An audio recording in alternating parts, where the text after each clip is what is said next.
शत्रु की आदि शक्ति को खींचने वाले महाबली बाली का जब हनुमान जी से हुआ सामना।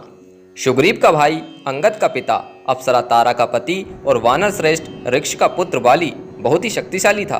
देवराज इंद्र का धर्मपुत्र और किष्किंधा का राजा बाली जिससे भी लड़ता था, लड़ने वाला कितना ही शक्तिशाली हो, उसकी आदि शक्ति बाली में समा जाती थी और लड़ने वाला कमजोर होकर मारा जाता था। रामायण के अनुसार बाली को उसके धर्मपिता इंद्र से एक स्वर्ण हार प्राप्त हुआ था। इसी हार की शक्ति के कारण बाली लगभग अजय था।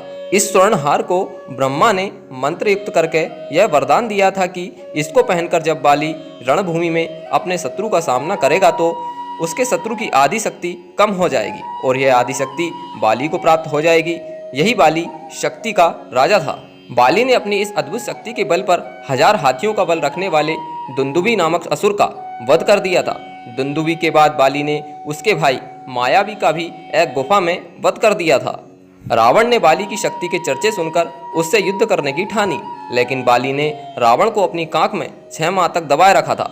अंत में रावण ने उससे हार मानकर उससे मित्रता बना ली। एक भ्रम के कारण बाली के मन में सुग्रीव के प्रति नफरत हो गई थी। इसी की चलते बाली ने अपने भाई सुग्रीव की पत्नी को हड़प कर उसको बलपूर्वक अपने राज्य से बाहर निकाल दिया था। हनुमान जी ने सुग्रीव को प्रभु श्री राम से मिलाया। सुग्रीव ने अपनी पीड़ा बताई और यह भी बताया कि बाली किस तरह दूसरों की शक्ति को अपने भीतर खींच लेता है। फिर प्रभु श्री राम ने बाली को छुपकर तीर से वार कर दिया, जबकि बाली और सुग्रीव के बीच मल्ल युद्ध चल रहा था। हनुमान और महाबली बाली के सामने की हमें एक कथा मिलती है।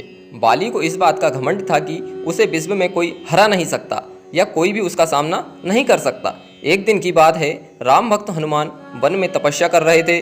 उस दौरान अपनी ताकत के नशे में चूर बाली लोगों को धमकाता हुआ वन में पहुंचा और चिल्लाने लगा कि कौन है जो मुझे हरा सकता है, किसी ने माँ का दूध पिया है तो मुझसे मुकाबला करे।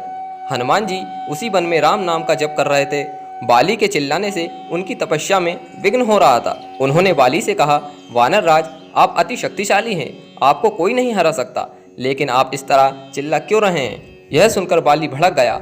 उसने हनुमान जी को चुनौती दी और यहाँ तक कि कहा कि रे वानर, जिसकी भक्ति तू करता है मैं उसको भी हरा सकता हूँ। राम का मजाक उड़ता देख हनुमान जी को क्रोध आ गया और उन्होंने बाली की चुनौती स्वीकार कर ली। तय हुआ कि अगले दिन सूर्योदय होते ही दोनों के बीच दंगल होगा। अगले दिन हनुमान जी तैयार होकर दंगल के लिए निकले ही थे कि ब्रह्मा जी उनके समक्ष प्रकट हुए। उन्होंने हनुमान जी को समझाने की कोशिश की कि वे बाली की चुनौती को स्वीकार न करें, लेकिन हनुमान जी ने कहा कि उसने मेरे प्रभु श्री राम को चुनौती दी है। ऐसे में अब यदि मैं उसकी चुनौती को अस्वीकार कर दूंगा तो दुनिया क्या समझेगी, इसलिए उसे सबक सिखाना ही होगा।